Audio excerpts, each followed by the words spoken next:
Thank you, Mr President. I rise too to speak on this bill before us this morning and to indicate Labor's support for these measures, but to also talk more broadly about what's happening right across our social security system. Labor has always supported families, pensioners and young people, and Labor will continue to support those groups in our society. And not only that, we will fight and fight really hard for any negative impact to families, negative impacts to pensioners and negative impacts to young people. And to that end, recently in the Perth electorate of Swan, in which I live, I held a forum and asked pensioners to come along to talk about the impact of the Abbott government's harsh, cruel budget and its direct attack on pensioners, particularly those in the electorate of Swan, in which I live. I'd had hundreds and hundreds of emails from pensioners very, very concerned about the Abbott government's attack on them. As Australians who've well and truly paid their way, whether they've fought in wars for Australia, worked their whole lives, contributed to our tax system, raised their families, bought their homes, they are well under attack from the Abbott government. And the Abbott government can say over and over again there are no cuts to pensioners, but pensioners know better. They are not stupid. These are senior Australians. They've seen it all before. And interestingly, as I held the forum in Swan, and I had well over 100 pensioners from the electorate come along, and they were well and truly aware of the switch to CPI for measuring their pension as an indication of what increases they get, means a reduction in income. And no matter how the Abbott government tries to dress it up, the pensioners in the electorate of Swan, and I suggest pensioners right across this country, are not fooled. And the government can say there's an increase in your pension for as long as it likes, but pensioners in Australia know that this new way of indexing actually means a cut. And interestingly, at the same time as I'd held this meeting at Swan, the Liberal member for Swan was indeed out at Juniper Rowthorpe's village of senior citizens, where he again made the claim that that pensions will continue to be increased. He also made the claim that somehow the Abbott government was funding roads in Swan, roads funded by Labor, and just changing the name to the Perth Freight Link from the Gateway project doesn't fool anyone. People know where that funding is coming from, and the same as the pensioners that the Liberal member spoke to out at Rowthorpe would not have been fooled. Using CPI actually means a reduction in the pension. It means a reduction. And economist after economist has made that point plainly, and the Australian Council of Social Services, the peak welfare body in this country, has also made the claim that pensioners will be worse off over a few years to the tune of $80 a week. That is a cut in the pension, and the government can dress it up and dress it up, but I can assure this Senate that over 100 pensioners who came to the event in Swan, who were invited to come along, were not under any illusion that somehow the government was doing them a favour. And interestingly, the government knows that those harsh measures would not have got through in this Senate, which is why they have chosen today to present another bill with a range of measures that Labor does support.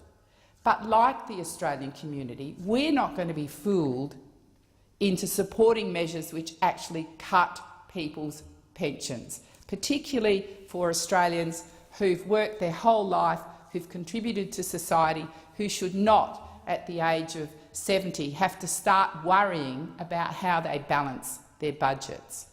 And of course, that's not the only hit on pensioners that we're seeing in this harsh, cruel Abbott government budget. Pensioners will also be hit if the GP tax gets through. And no matter how you dress it up, by saying, well, you'll only pay for X number of visits, the fact remains that when pensioners front to the doctor, they will have an increased cost. And we know, it's not rocket science, we know as we age, we use the healthcare system more. We're more likely to need referrals, we're more likely to need prescriptions, we're more likely to need specialist services. And so that cost for pensioners goes on and on and on as they continue to pay and pay and pay over time on reduced weekly earnings, which the Abbott government is still seeking to introduce into this parliament. A disgraceful attack on senior Australians, if there ever was one.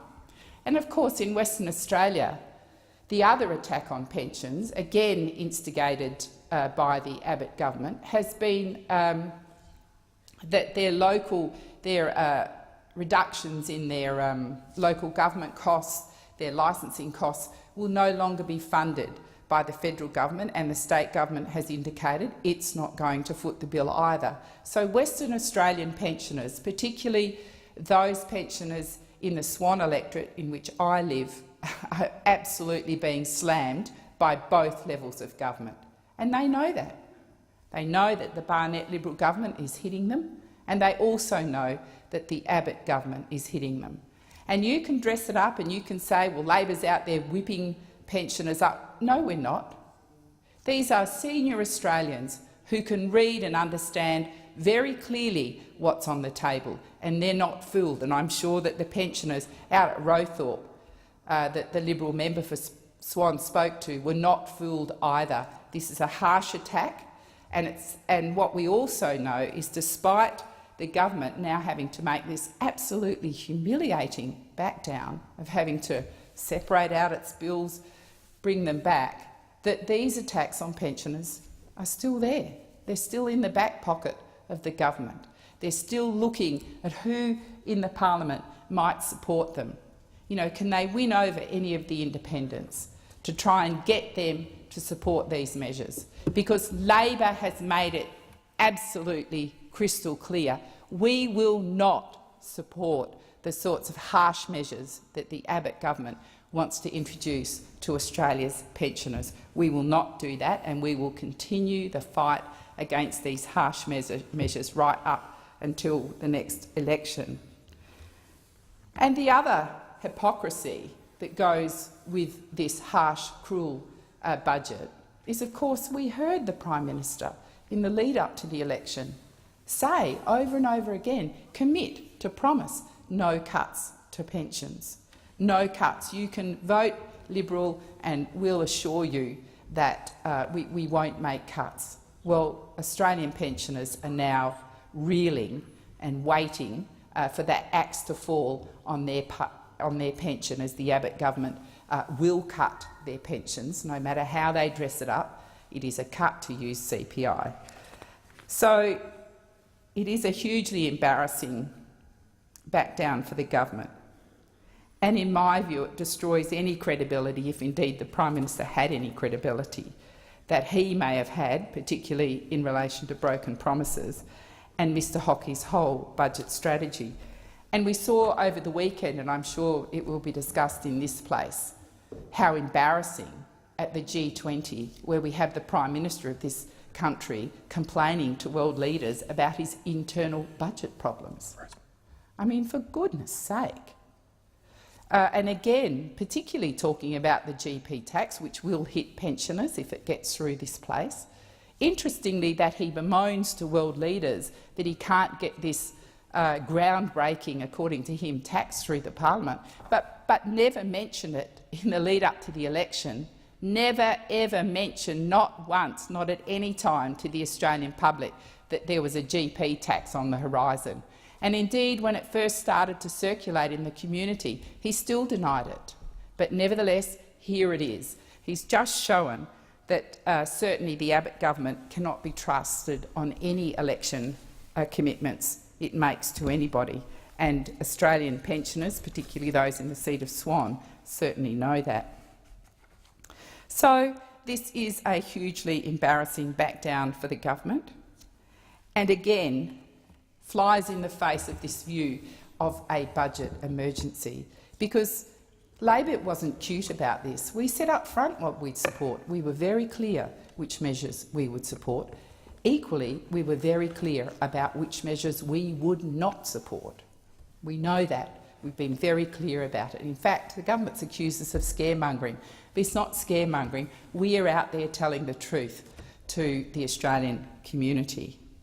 But what we do know is that Mr Abbott still wants to cut the pension. He still wants that. He's made it clear. I've heard Mr Andrews say that as well.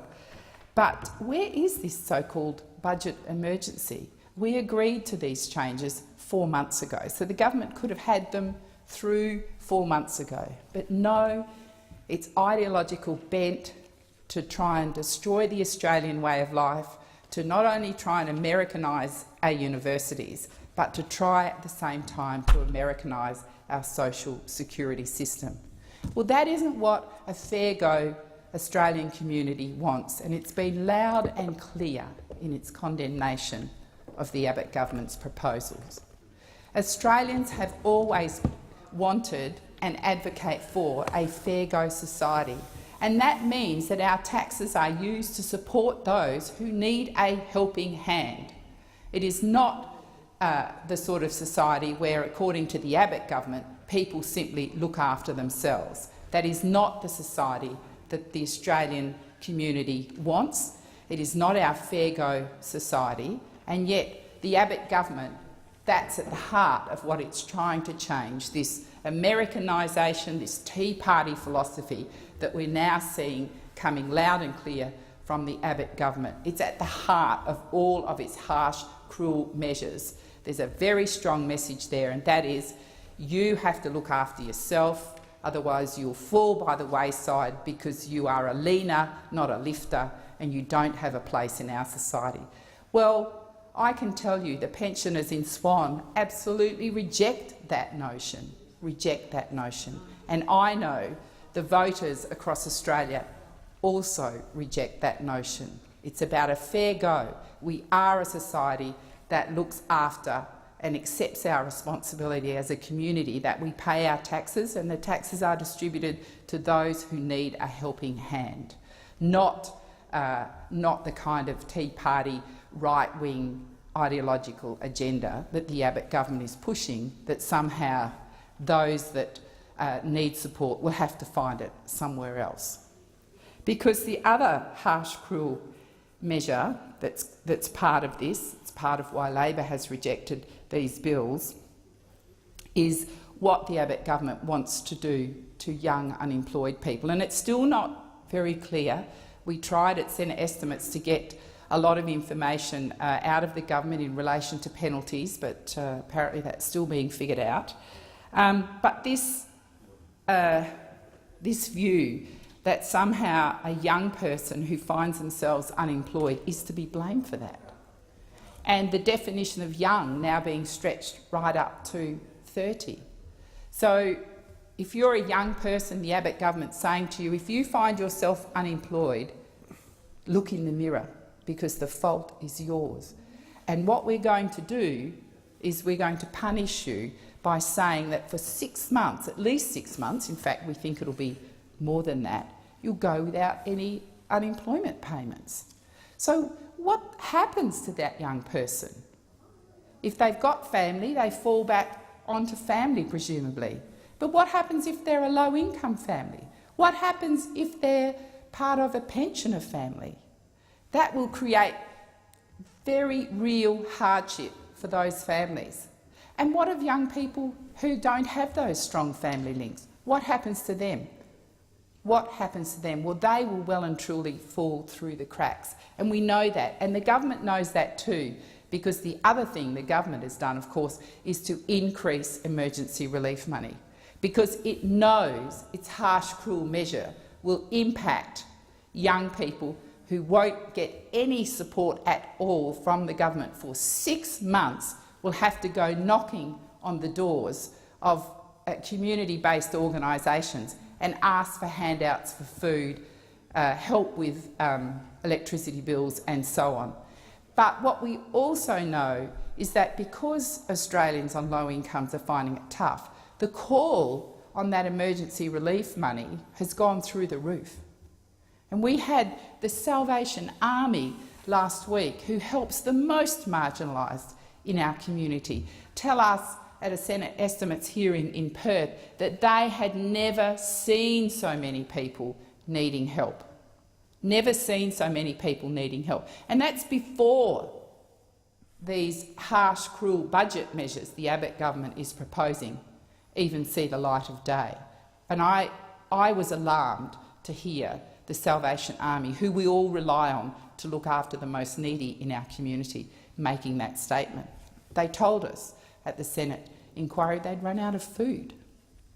We also know in Western Australia, a couple of weeks ago, Foodbank released its report, and there are thousands and thousands of children in Perth who go hungry currently because they don't have enough food to hand out to those vulnerable families. Families that are under attack by the harsh, cruel Abbott budget government's measures and the sorts of measures it's now taken out of this bill but still has in its back pocket to bring in at some other time when it's managed to hoodwink perhaps some of the independent and others in this chamber to get them to agree. Well, Australians won't forget. They know who's at the heart of the harshness that they're feeling. We saw the backdoor methods a couple of weeks ago on the fuel tax. We saw that. So we know that the Abbott government is desperate. It's embarrassed. It put up its harsh, cruel budget and can't get anyone to support it. So it'll do whatever it takes to get its measures through. We saw the disgraceful deal it did 6 weeks ago with the Palmer United Party when it froze superannuation benefits for working Australia, which has got to be one of the dumbest moves I've seen in a very long time. I mean, if we are to make retirement savings livable, if we're to get that retirement income to a level where people can sustain themselves and don't need to call on pension benefits, that to me seems to be a very good economic outcome. But instead of that, the Abbott government, in a sneaky last-minute deal with the Palmer United Party, who somehow claim they support workers, froze superannuation payments. What a disgraceful move. So we will see a real decline in retirement incomes through superannuation, and if the government's sneaky attempts to change the way that the pension is increased to CPI, which will mean a reduction, pensioners will be much worse off. A loss in retirement incomes because of the freezing of super and this CPI measure. So we know that the Prime Minister is not listening to Australians because there's not one credible expert. There are very few Australians. Even the big end of the town has questioned the government on its move to take income off young people for 6 months. So yet this right-wing Tea Party agenda just keeps churning through the Abbott government.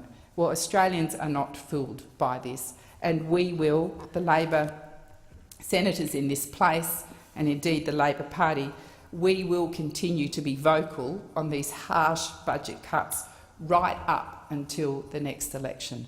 And we are watching very carefully. We will scrutinise every attempt the government makes to try and cut pensioners, to cut families, to cut young people under 30. We will watch and we will be vocal about it. We stand for a good society, not an Americanisation attempt, a Tea Party right-wing agenda that the Abbott government is trying to push through. We will defend the Australian community. Thank you, Mr Acting Deputy Speaker. Thank you, Senator Lyons.